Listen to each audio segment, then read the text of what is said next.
Hello बच्चों, आप सभी का स्वागत है हमारे यूट्यूब चैनल पे। आज हम पढ़ेंगे कक्षा 7th की एनसीईआरटी चैप्टर नंबर 6, जो चैप्टर का नाम है बच्चों जीवों में श्वसन। जीवों में श्वसन कैसे होता है, इस वीडियो में हम इस टॉपिक के बारे में पढ़ेंगे, तो वीडियो पर आप लास्ट तक बने रहिएगा। चलिए हम स्टार्ट करते हैं। श्वसन क्या है, जीवों में श्वसन कैसे होता है, उसके बारे में देखते हैं। आपको भी आपसे आपकी मम्मी कहती होंगी कि कोई प्रिय वस्तु आपको पसंद हुई तो उसको आपको खरीदने के लिए मार्केट जाना होगा। खरीदने के लिए मार्केट जाना हो तो आपकी मम्मी कहती जाओ मार्केट से लेकर आओ, हम तुम्हें ये खाने के लिए बना कर देंगे। ठीक है, आप क्या करते दौड़ते हुए जाते होंगे, वो सामान लेकर आते होंगे। क्या सामान लेकर आते होंगे? तो अब जो सामान दौड़ते हुए जाते होंगे दुकान पर, तो दुकान अब उधर से फिर सामान रिटर्न लेकर आते होंगे दुकान से, तो आप देखते होंगे कि दौड़ते समय आपकी जो सांस है, सांस की स्पीड क्या तेज हो जाती है, आप हांफने लगते हैं। उसी प्रकार बूझो क्या करता है, बूझो अपने दादा दादी से मिलने के लिए उत्सुकता से प्रतीक्षा कर रहा था। क्या करता है? उत्सुकता से क्या था, प्रतीक्षा कर रहा था। जो 1 साल के बाद शहर आ रहे थे, शहर से क्या उससे मिलने आ रहे थे। वह शीघ्र शीघ्र से बस स्टॉप पर पहुंचना चाहता। वह जल्दी जल्दी क्या चाहता था कि हम ही पहले दादाजी से क्या था, दादा दादी से मिलेंगे, तो शीघ्र ही बस स्टॉप पहुंचना ताकि उनका स्वागत कर सके। इसलिए वो भागता हुआ गया और कुछ ही मिनट में बस स्टॉप पर पहुंच गया। उसकी सांस तेजी से चल रही थी। उसकी दादी ने पूछा कि वो हाफ क्यों रहा है, वो इतना हाफ क्यों रहा। बूझो ने बताया कि वो घर से दौड़ता हुआ आया है। उसे आश्चर्य हुआ कि दौड़ने के बाद उसका सांस तेजी से क्यों लेने लगा। वो दौड़ने के बाद वो जो उसकी सांस वो तेजी से क्यों लेने लगता है। बूझो सोचता है, यह प्रश्न उसके मस्तिष्क में घूमता रहा। बूझो के माइंड में घूमता रहा कि सांस क्यों तेजी तेजी से चलने लगी है।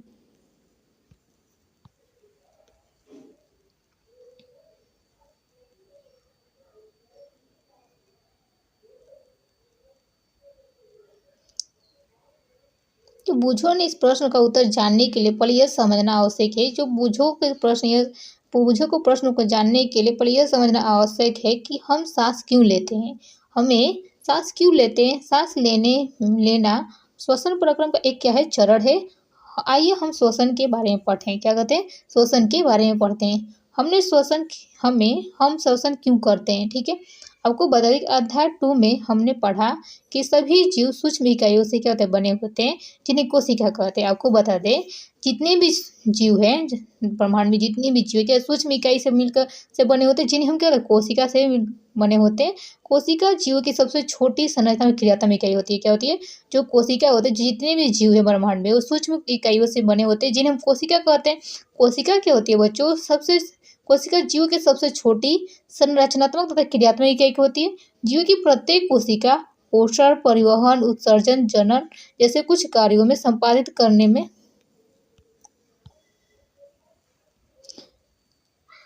जितने ब्रह्मांड में सूक्ष्म जीव होते हैं, जितने भी जीव हैं सूक्ष्म इकाइयों से बने होते हैं, जिन्हें हम कोशिका कहते हैं। कोशिका जीव की सबसे छोटी संरचनात्मक तथा क्रियात्मक इकाई होती है। जीवों की प्रत्येक कोशिका पोषण, परिवहन, उत्सर्जन तथा जनन जैसे कुछ कार्यों को संपादित करने में कुछ न कुछ भूमिका निभाती है। ठीक है, कोशिका इतना मदद करती है। ठीक है, कोशिका हमारे लिए पोषण, जो हम भोजन लेते हैं उसका पोषण, परिवहन, उत्सर्जन, जो हमारे शरीर में अवशिष्ट पदार्थ होते हैं उसका भी उत्सर्जन करती है, जनन जैसे कुछ कार्यों में संपादित करने में कुछ न कुछ भूमिका क्या निभाती है। इन कार्यों को करने के लिए कोशिका को ऊर्जा की आवश्यकता होती है। अब बताइए, कोशिका जो है हमारा जो खाना खाता है उसको भी पचाती है, जो उसको एक स्थान से दूसरे स्थान पे भी कोशिका ले जाती है, जो खराब पदार्थ होता है हमारे शरीर से बाहर भी निकालती है, और जनन प्रक्रिया में भी क्या मदद करती है। ठीक है, अब उस उतना कार्य करने के लिए कोशिका को क्या ऊर्जा की आवश्यकता होती है। अब कोशिका को इतना कार्य करना है तो क्या होगा, कार्य करने के लिए क्या हुई, उसको ऊर्जा की आवश्यकता होती है। यहाँ तक कि हमें हम खाना खाते हैं और सोते तो पढ़ते समय ऊर्जा की क्या होती है, हमें आवश्यकता होती है। जब हम यहाँ तक कि जब हम खाना खाते हैं, सोते हैं तथा पढ़ते समय क्या हमें ऊर्जा की आवश्यकता। लेकिन यह ऊर्जा आती कहाँ से है? यह ऊर्जा आती कहाँ से? हमें तो ऊर्जा की आवश्यकता, पर यह ऊर्जा आती कहाँ से? क्या आप बता सकते हैं बच्चों कि आपके माता पिता आपसे नियमित रूप से भोजन करने के लिए आग्रह क्यों करते हैं? आप सोचते होंगे जब आप खाना नहीं खाते, चाहे कभी गुस्सा हो जाते होंगे, तो जब आपकी मम्मी पापा होते होंगे, कहते बेटा खाना खा लो, बेटा खाना खा लो, कहते होंगे। भोजन में कहा जाता है कि भोजन में संचित ऊर्जा श्वसन के समय निमुक्त होती है। भोजन में जो संचित ऊर्जा होती है श्वसन के समय क्या निर्मुक्त निकलती है। अतः अतः सभी जीवों को भोजन से ऊर्जा प्राप्त होती है। सभी जीवों को भोजन से क्या ऊर्जा प्राप्त होती है। प्राप्त करने के लिए श्वसन की आवश्यकता। सभी जीवों को भोजन से ऊर्जा प्राप्त करने के लिए श्वसन की आवश्यकता होती है। श्वसन के प्रक्रिया में हम पहले सांस द्वारा वायु को शरीर के अंदर लेते हैं। आपको बताते हैं श्वसन, जैसे हम सांस लेते हैं, अपने जो श्वसन होता है, श्वसन प्रक्रिया में सबसे पहले हम क्या करते हैं, सांस को द्वारा वायु को शरीर में अंदर लेते हैं।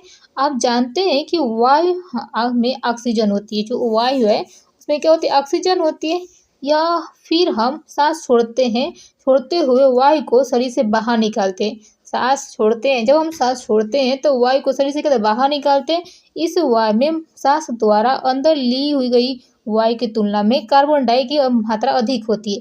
जो सांस हम लेते हैं तो उसमें ऑक्सीजन होती है, वो हमारे शरीर के अंदर चला जाता है। लेकिन हम जब सांस छोड़ते हैं तो हमारे शरीर में क्या होता है, जो ऑक्सीजन उससे ज़्यादा कार्बन डाइऑक्साइड होते हो, तो कार्बन डाइऑक्साइड क्या हम बाहर निकाल देते हैं। ठीक है, अर्थात यह कार्बन डाइऑक्साइड समृद्ध होती है। क्या होती है, समृद्ध। हम जिस वायु को सांस के अंदर लेते हैं उसमें उपस्थित ऑक्सीजन शरीर के सभी भागों और अंततः प्रत्येक कोशिका में ले जाती है।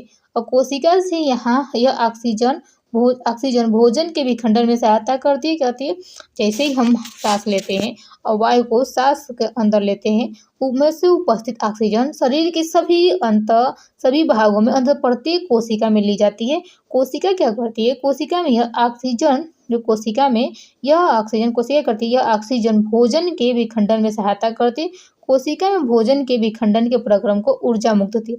अब बताइए, जो भोजन करते हैं कोशिका में, जो भोजन है, भोजन के विखंडन से क्या करते हैं, ऊर्जा मुक्त होती है। इस सभी को कोशिकीय श्वसन कहते हैं। क्या कहते हैं, कोशिकीय श्वसन।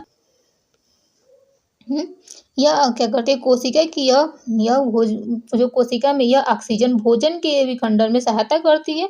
और कोशिका में भोजन के विखंडन के प्रक्रम से क्या होता है, प्रक्रम में ऊर्जा मुक्त होती है। ऊर्जा की तरह एनर्जी रिलीज होती है। इसे हम क्या कहते हैं, कोशिकीय श्वसन कहते हैं। कहते हैं कोशिकीय श्वसन, क्यों, कोशिका में संपन्न होता है। ठीक है, यह क्रिया कोशिका में, इसलिए हम कोशिका श्वसन करते हैं। सभी जीवों की कोशिकाओं में कोशिकीय श्वसन होता है। हमारे अंदर भी होता है, जितने भी जीव जंतु सब में कोशिकीय श्वसन होता है। ठीक है, कोशिका के अंदर भोजन ग्लूकोज ऑक्सीजन का उपयोग करके कार्बन डाइऑक्साइड और जल विखंडित कर हो जाता है। आपको बताते हैं, जो कोशिका के अंदर क्या होता है, अंदर भोजन ऑक्सीजन का उपयोग करके भोजन क्या होता है, जो जैसे ग्लूकोज लेते हैं, ऑक्सीजन क्या होता है, जो उपयोग करके कार्बन डाइऑक्साइड और जल का विखंडन हो जाता है। जल का विखंडन हो जाता है। जब ग्लूकोज का विखंडन ऑक्सीजन के उपयोग द्वारा होते हैं तो हम उसे वायु श्वसन कहलाता है। जब मान लीजिए, जब ग्लूकोज का विखंडन ऑक्सीजन के उपयोग द्वारा होता है तो हम उसे वायु श्वसन कहते हैं। ऑक्सीजन की अनुपस्थिति में यह भोजन का विखंडन हो सकता है, तो यह प्रक्रम अवायु श्वसन कहता है। अवायु श्वसन कहलाता है, मतलब जिसमें ऑक्सीजन की आवश्यकता नहीं है। अगर आपको बता दें बच्चों, सिंपल लैंग्वेज में, सिंपल भाषा में, कि जब ग्लूकोज का विखंडन ऑक्सीजन के उपयोग द्वारा होता है, हाँ, तो क्या होता है, वायु श्वसन। ग्लूकोज का विखंडन ऑक्सीजन की उपस्थिति में होता है तो क्या होता है, उसे हम वायु श्वसन कहते हैं। लेकिन अगर कोई ग्लूकोज का विखंडन ऑक्सीजन की अनुपस्थिति में हो जाता है, उसे हम उस प्रक्रम को अवायु श्वसन कहलाता है। ठीक है, अवायु श्वसन कहलाता है। भोजन के विखंडन से क्या होता है, ऊर्जा निर्मुक्त होती है। कहते हैं ऊर्जा निकलती है। कहते हैं ऊर्जा निकलती है। जैसे ग्लूकोज है, ऑक्सीजन की उपस्थिति में क्या हो रहा है, कार्बन डाइऑक्साइड, जल और ऊर्जा का बन रहा है। ठीक है, संभवतः आपको मालूम होगा कि ईस्ट जैसे अनेक जीव वायु की अनुपस्थिति में जीवित रह सकते हैं। आपको पता होगा कि हम तो वायु की अनुपस्थिति में जीवित रहना संभव नहीं है, लेकिन बहुत से जो संभवतः मालूम होगा कि ईस्ट जो है, अनेक ऐसे जीव हैं जो वायु की अनुपस्थिति में क्या जीवित रह सकते हैं। ऐसे जीव अवायु श्वसन के द्वारा ऊर्जा प्राप्त करते हैं। क्या करते हैं, अवायु श्वसन द्वारा ऊर्जा प्राप्त, इसे हम अवायु जीव कहते हैं। अवायु जीव कहते हैं, जिनके ग्लूकोज के विखंडन के लिए ऑक्सीजन की आवश्यकता नहीं होती है। जो श्वसन होता है ऑक्सीजन की अनुपस्थिति में होता है, उसे हम अवायु जीव कहते हैं। जो श्वसन होता है अवायु श्वसन कहते हैं। ठीक है,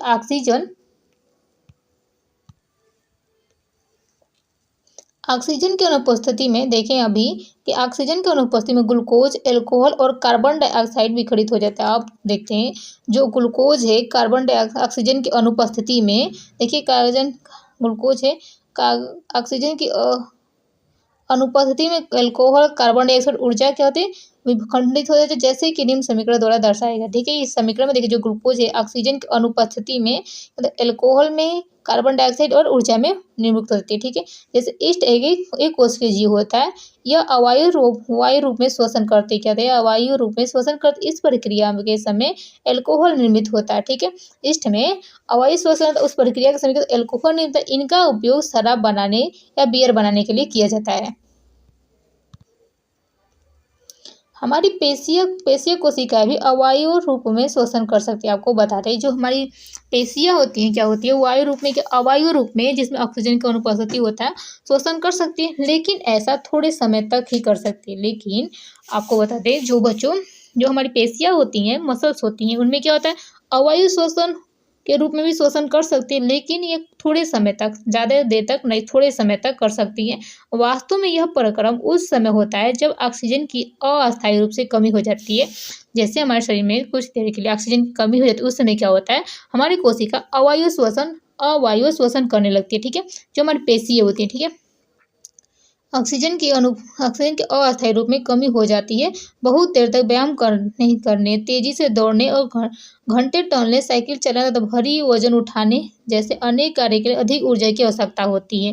क्या होती है अधिक ऊर्जा को, लेकिन ऊर्जा उत्पन्न करने के लिए हमारे शरीर में ऑक्सीजन की आपूर्ति होती है। क्या होता है ऑक्सीजन की आपूर्ति होती है, आपूर्ति सीमित होती है। ऐसी स्थितियों में पेशी कोशिकाएं अवयव श्वसन द्वारा ऊर्जा की अतिरिक्त मांग को पूरा करती है। जैसे हमारी जो पेशी कोशिकाएं होती हैं बच्चों के हैं वो अवयव श्वसन द्वारा करती है, लेकिन वो ज़्यादा समय तक नहीं, थोड़ी देर के लिए होता है। जैसे आपको बताते हैं, जैसे हम बहुत कोई भारी चीज़ उठाते हैं, हम दौड़ कर आते हैं, घूम कर आते हैं, हम ज़्यादा एक्सरसाइज करते हैं, तो हमें ऊर्जा की ज़्यादा आवश्यकता होती है। उस समय हमारे शरीर में पर्याप्त मात्रा में ऊर्जा नहीं होती है, ऑक्सीजन नहीं होती है, तो ऐसी स्थिति में जो हमारी पेशीय कोशिकाएं होती हैं उस समय अवायु श्वसन करके ऊर्जा का प्राप्त करती है। ऐसी स्थिति में पेशीय कोशिकाएं अवायु श्वसन द्वारा ऊर्जा की अतिरिक्त मांग को पूरा करती है। जैसे देखिए ग्लूकोज है ऑक्सीजन की उपस्थिति में लैक्टिक अम्ल और ऊर्जा बनाता है। ठीक है, लैक्टिक अम्ल ऊर्जा बनता है। ठीक है, क्या आपने कभी सोचा है कि अत्यधिक व्यायाम करने के बाद आपकी जो पेशियों में ऐंठन क्यों होती है? जब हम ज़्यादा एक्सरसाइज करते हैं, ज़्यादा व्यायाम करते हैं, तो करने के बाद आपकी पेशियों में ऐंठन होने लगता है। क्यों? वो ऐंठन तब होती है जब पेशियाँ अवायु रूप में श्वसन करती है। ऐंठन जब होती है जब आपकी जो पेशियाँ होती है, आप पहचानेंगे कि अवायु रूप में जो श्वसन होता है उसी समय क्या होता है हमारे शरीर में ऐंठन होता है। इस प्रक्रम में ग्लूकोज के आंशिक विखंडन से लैक्टिक अम्ल और कार्बन डाइऑक्साइड बनते हैं। आपको बता दें इस प्रक्रम में क्या होता है ग्लूकोज के आंशिक विखंडन से पूर्ण रूप से विखंडन नहीं हो पाता है, आंशिक विखंडन से लैक्टिक अम्ल और कार्बन डाइऑक्साइड बनता है। क्या बनता है लैक्टिक अम्ल का संचय पेशियों में ऐंठन उत्पन्न करता है। अब जो लैक्टिक अम्ल बनता है अवायु श्वसन में उस समय क्या होता है जो लैक्टिक अम्ल है स्टोरेज हो जाता है। उस स्टोरेज की वजह से हमारा शरीर ऐंठने लगता है। ठीक है, गर्म पानी से स्नान करने अथवा शरीर में की मालिश करवाने पर ऐंठन से आराम मिलता है। जब तक हम गर्म पानी से नहीं नहाते हैं और शरीर का कोई मालिश न करे तो उससे क्या होता है हमें जब तक ऐंठन से आराम नहीं मिलता, जब तक कोई गर्म पानी से हम स्नान न करे अथवा शरीर का कोई मालिश न करे तब तक। ठीक है,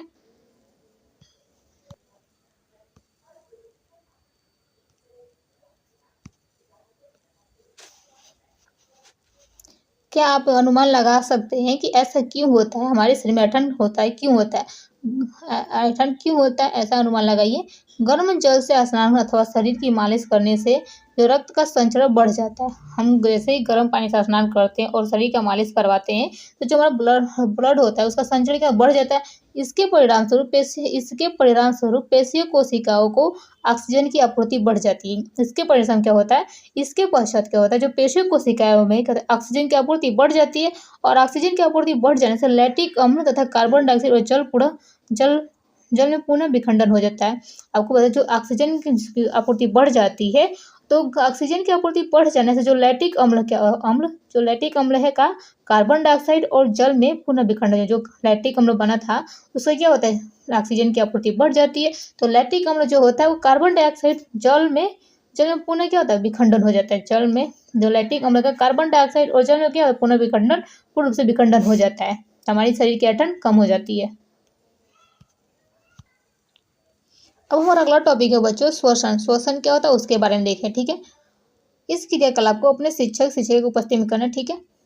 अपने नाखूनों और मुखों को कसकर बांध लीजिए। जैसे आपका जो मुख है उसको अपने नाक और मुंह को कसकर बांध लेना है, बंद कर दीजिए, बंद कसकर बंद कर लीजिए, ठीक है। और घड़ी की ओर देखना है, घड़ी की ओर। आप कितनी देर तक इन दोनों को बंद रख पाएंगे।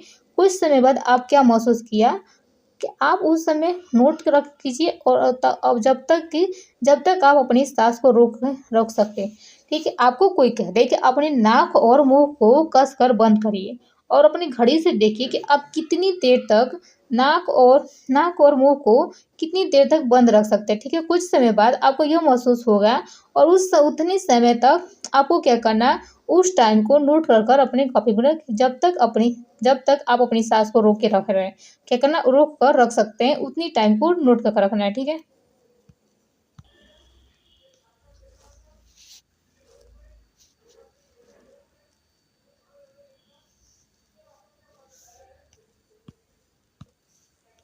देखिए ये सांस रोकने की, ऐसे पकड़ कर रोकना, नाक और मुंह एक हाथ से बंद कर देना, ठीक है। बूझो ने नोट किया कि जब कुछ देर तक सांस रोके रखने के बाद उसे सांस छोड़ी तो उसे तेज सांस लेनी पड़ी। अब जब आप नाक और मुंह दोनों को बंद करेंगे कुछ देर तक, आपको क्या होगा, शरीर में ऑक्सीजन की कमी हो जाएगी। ऑक्सीजन की कमी हो जाएगी तो आप क्या करेंगे, जब आप उसको छोड़ेंगे तो बूझो महसूस करता है, बूझो ने भी ऐसा किया, तो बूझो ने महसूस किया कि जब वो सांस छोड़ा उसने सांस छोड़ी रोकने के बाद उसने जब सांस छोड़ी तो उसे तेज सांस लेनी पड़ी। क्या कहती, सांस लेनी पड़ी। क्या आप उसे बता सकते हैं ऐसा क्यों किया, ऐसा बूझो क्यों किया कि उसको तेज सांस लेनी पड़ी। अब तक आप यह जान गए होंगे बच्चों कि आप बिना सांस लिए अधिक देर तक जीवित नहीं रह सकते। क्या करेंगे हम, बिना सांस लिए अधिक देर तक जीवित क्या नहीं रह सकते।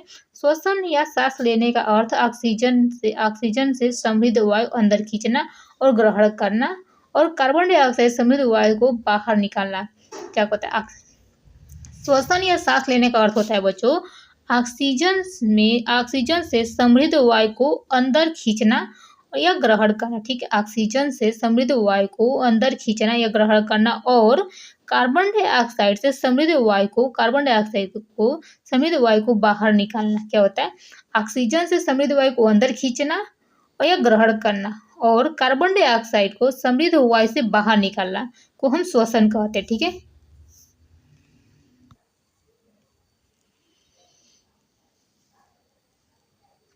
बाहर निकालना श्वसन। ऑक्सीजन से समृद्ध वायु को शरीर से अंदर लेना अंतः श्वसन। आपको बता दें, ऑक्सीजन से जो समृद्ध वायु को शरीर में अंदर लेना अंतः श्वसन और कार्बन डाइऑक्साइड से समृद्ध वायु को बाहर निकाल उच्च श्वसन कहलाता है। कहता है उच्च श्वसन करता है। आपको बता दें, जो ऑक्सीजन हम अंदर लेते हैं शरीर, ऑक्सीजन से जो वायु है उसको हम शरीर के अंदर लेते हैं, उसको हम अंतः श्वसन। लेकिन कार्बन डाइऑक्साइड से वायु को बाहर निकालना, उसको जैसे हम ऑक्सीजन लेते हैं, जो जितनी भी कोशिकाएं होती है वो हमारे शरीर में जाकर ऑक्सीजन हर जगह पहुंचा देती है। जो कार्बन डाइऑक्साइड मौजूद कोशिकाओं में जो कार्बन डाइऑक्साइड मौजूद होता है उसको हम बाहर निकालते हैं, उसको हम उच्च श्वसन कहलाता है, ठीक है। यह सतत प्रक्रम जो प्रत्येक जीव में जीवन में हर समय अर्थात जीवन प्रत्यन होता रहता है। जो ये प्रक्रिया है बच्चों अंतः श्वसन या उच्च श्वसन क्या होता है, वो प्रत्येक जीव के जीवन में हर समय अर्थात जीवन प्रत्यन क्या होता रहता है। कोई व्यक्ति 1 मिनट में जितनी बार श्वसन करता है वह उसकी श्वसन दर कहलाती है। आपको बताएं, अभी हम अंतः श्वसन और उच्च श्वसन के बारे में देखें, ठीक है, श्वसन के बारे में देखें। लेकिन आपको बता दें, जो कोई व्यक्ति 1 मिनट में जितनी बार श्वसन करता है उसकी श्वसन दर कहलाती है। अंतः श्वसन और उच्च श्वसन दोनों साथ साथ होते रहते हैं। हम ऑक्सीजन भी लेते हैं, छोड़ते भी रहते हैं, ठीक है। वो जो अंतः श्वसन होता है उसे उच्च श्वसन दोनों साथ साथ होते रहते हैं। एक श्वास अथवा सांस का अर्थ होता है, एक श्वास अथवा सांस का अर्थ होता है अतः एक अंतः श्वसन और एक उच्च श्वसन। क्या आप अपनी श्वसन दर पता कर सकते हैं? क्या आप जो आपका जो श्वसन दर है उसको बारे में बात करते हैं। अब हम पता लगाएंगे जो हमारा श्वास का दर है वो कितना है, ठीक है। क्या आप यह जानना चाहेंगे कि श्वसन दर स्थिर होती है अथवा यह शरीर की आवश्यकता के अनुसार परिवर्तित होती रहती है? हाँ, क्या आप ये जानना चाहेंगे बच्चों कि जो आपकी श्वसन दर है वो स्थिर होती है अथवा ये शरीर की आवश्यकता के अनुसार परिवर्तित होती रहती है? आइए हम इसका पता लगाने के लिए क्रियाकलाप करते हैं। एक क्रियाकलाप है कि सामान्यतः हम यह आभास नहीं होता है कि हम श्वसन कर रहे हैं। हमें यह आभास नहीं होता है कि हम श्वसन कर रहे हैं। हालाँकि यदि आप कोशिश करें तो आप श्वसन दर की गणना कर सकते हैं। हालाँकि आप कोशिश करें तो श्वसन दर की गणना कर सकते हैं। तो आप श्वसन दर की गणना कर सकते हैं। इसे ज्ञात करने के लिए आप विश्राम स्थिति में बैठकर आपको अपनी श्वसन दर या ज्ञात करनी है, तो आपको क्या करना, ज्ञात करने के लिए आपको बच्चों बैठ जाना है। क्या करना, हाँ, विश्राम स्थिति में बैठ जाइए। तो बैठेगा और सांस लीजिए और छोड़िए। आपको क्या करना है, सांस लेना और छोड़ना है। पता लगाइए कि आप 1 मिनट में कितनी बार सांस को अंदर लेते हैं और कितनी बार बाहर निकालते हैं। आपको अपनी श्वसन दर की रेट ज्ञात करना है, तो आपको क्या करना है, पहले विरामावस्था में बैठ जाना है। उसके बाद आपको श्वास लेना है, फिर छोड़ना है, सांस लेना है और छोड़ना है। और फिर वो देखना है, अपने पास एक घड़ी रखिए, आपको देखना है कि 1 मिनट में आप कितनी बार सांस अंदर लेते हैं, कितनी बार आप सांस बाहर निकालते हैं। ठीक है, बाहर निकालते हैं। ठीक है, क्या आप उतनी ही बार अंतः श्वसन करते हैं जितनी बार आप उच्च श्वसन करते हैं? क्या आप उतनी ही बार अंतः श्वसन करते हैं या जितनी बार उच्च श्वसन, मतलब अंतः श्वसन करते ऑक्सीजन अंदर लेते हैं फिर ऑक्सीजन वायु को बाहर छोड़ते हैं, उतनी बार करते हैं? अब तेज चलने और दौड़ने के बाद आप अपनी श्वसन दर कभी गणना करना। अभी तो आप विश्राम स्थिति में बैठते हैं, लेकिन अब क्या करना है आपको बच्चों कि आप दौड़ कर आइए और उसके बाद आइए तेज गति से चलते हुए आइए। उसके बाद देखेंगे कि फिर आपको बैठना है और फिर उसके बाद अपनी श्वसन दर की स्पीड गति को गणना करना। ठीक है, गणना कीजिए अपनी श्वसन दर दौड़ना बंद करके तुरंत बाद और फिर पूरा विश्राम में लेने के बाद बैठ जाइए, बाद ज्ञात कीजिए। ठीक है, अपने निष्कर्षों की सारणी में देखिए। ठीक है, निष्कर्ष सारणी 6.1 में देखना है, लिखा है कि यह विभिन्न स्थितियों में अपने श्वसन दर की तुलना अपने सहपाठियों की श्वसन दर से करना। क्या करना, आपके अपने ग्रुप में सबकी श्वसन दर की तुलना करना है। जो क्रियाकलाप से आपने यह आवश्यक अनुभव किया होगा कि जब किसी व्यक्ति को अतिरिक्त ऊर्जा की आवश्यकता होती है तो वो तेजी से शोषण करने लगता है। आपने देखा है कि जब हमें अतिरिक्त ऊर्जा की आवश्यकता होती है तो हमें तेजी से शोषण करने लगते हैं। इसके परिणामस्वरूप हमारी कोशिकाएं, आपको बताए कोई भी वयस्क व्यक्ति है विश्राम स्थिति में वो 1 मिनट में औसतन 15 से 18 बार सांस अंदर लेता है, हाँ, और बाहर निकालता है। अंदर 15 से 18 बार सांस अंदर लेता है और बाहर निकालता है। कोई भी वयस्क व्यक्ति हो जिसमें आपको पता है विरामावस्थी की अवस्था में वो 1 मिनट में 15 से 18 बार श्वास अंदर लेता है और बाहर निकालता है। यदि व्यायाम करते समय, जब आप एक्सरसाइज करते समय श्वसन की दर 25 बार प्रति मिनट तक बढ़ जाती है। आपको जब हम एक्सरसाइज करते हैं उस समय क्या होता है, जो श्वसन का दर होता है प्रति मिनट 25 बार प्रति मिनट क्या होता है, बढ़ सकती है। जब हम व्यायाम करते हैं तो हम न केवल तेजी से सांस लेते हैं बल्कि हम गहरी सांस भी लेते हैं और इस प्रकार अधिक ऑक्सीजन ग्रहण करते हैं। हम जब एक्सरसाइज करते हैं तो हम सिर्फ सांस ही नहीं लेते हैं बल्कि हम गहरी सांस लेते हैं, थोड़ा डीपली सांस लेते हैं और इस प्रकार अधिक ऑक्सीजन की अति आवश्यकता होती है। जो क्रियाकलाप हम किए हैं उस सारे क्रियाकलापों के बारे में देखना है और सबको लिख देकर बताना। ठीक है, को अधिक ऑक्सीजन की आपूर्ति होती है, यह भोजन के विखंडन की दर को बढ़ा देती है जिससे क्या होता है, अधिक ऊर्जा निर्मुक्त होती है। इससे यह स्पष्ट हो जाता है कि शारीरिक क्रियाकलाप के बाद हमें भूख क्यों लगती है। अब हमें क्या होती है, जब हम अधिक व्यायाम करते हैं तो उस समय अधिक ऑक्सीजन की आपूर्ति होती है और भोजन के विखंडन की दर बढ़ जाती है जिससे कि अधिक ऊर्जा निर्मुक्त होती है। जिससे स्पष्ट होता है कि शारीरिक क्रियाकलाप के बाद हमें जल्दी से जब हम एक्सरसाइज करते हैं तो क्या होता है, हमें उसे करने के बाद क्या होता है, हमें जल्दी से भूख लगती है, कहते हैं भूख ज़्यादा लगने लगता है। और पहली जानना चाहती है कि जब हमें नींद आती है या आप झपकी आती है तो हमें जम्हाई क्यों लेते हैं। पहले जानना चाहती है कि जब हमें नींद आती है या आपको झपकी आती है तो हमें जम्हाई क्यों लेते हैं। ठीक है, तो आपको बता दें कि जब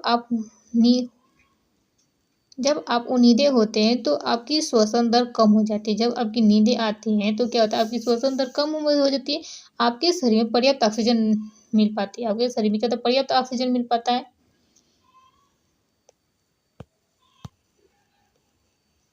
किसी व्यक्ति द्वारा सामान्य दिन में किए जाने वाले विभिन्न कार्यों का विचार कीजिए। आपको बताइए, कोई व्यक्ति है, जैसे कोई आपके घर में कोई व्यक्ति, वो सामान्य सामान्य दिन के में किए जाने वाले विभिन्न क्रियाकलापों का विचार करें, ठीक है। क्या आप बता सकते हैं कि इस क्रियाकलाप में श्वसन दर सबसे कम और किसमें सबसे अधिक होती है? आपको बताना है कि आपने दिन भर में क्या-क्या किया। आपको बताना है कि आपको किस समय कौन से कार्य कर रहे थे। उसमें आपको श्वसन कम लेना, साँस कम लेना पड़ता था और सांस कम लेना पड़ता है। सबको बताना है किसमें सबसे अधिक लेना पड़ता है, आपको क्रियाकलाप करते समय बताना है, ठीक है। अपने अनुभव के आधार पर चित्र में दर्शाया गया है, इस फिगर में भी दिखाते हैं। क्रियाकलापों को श्वसन की बढ़ती दर के क्रम में व्यक्त करना है। क्या बढ़ते क्रम की संख्या द्वारा व्यक्त कीजिए, लिख कर दिखाना है। जिस जैसे ये औरत क्या है, कपड़ा धुल रही है, ये सो रहा है, ये आदमी क्या है, चल रहा है, ये बुक पढ़ रहा है और ये सीढ़ी पे चढ़ा है, ये और लड़की क्या है, चल रही है। तो ये सोते सोते समय हमें ऑक्सीजन कम श्वसन दर की आवश्यकता होती है, पढ़ते समय भी, लेकिन दौड़ते समय, चलते समय क्या होता है, हमें ज़्यादा ऑक्सीजन की आवश्यकता होती है, ठीक है। हम श्वास कैसे लेते हैं? अब हमने श्वसन के बारे में देखा, लेकिन हम श्वास कैसे लेते हैं इसके बारे में देखेंगे कि हम जो ऑक्सीजन लेते हैं वो कैसे जाता है हमारे शरीर के अंदर, ठीक है, उसके बारे में पढ़ेंगे। तो इसको हम कल अपने अगले वाले वीडियो में, आने वाले वीडियो में पढ़ेंगे। तो प्लीज़ वीडियो को अच्छी लगी तो प्लीज़ वीडियो को लाइक शेयर सब्सक्राइब करना प्लीज़ ना भूलें।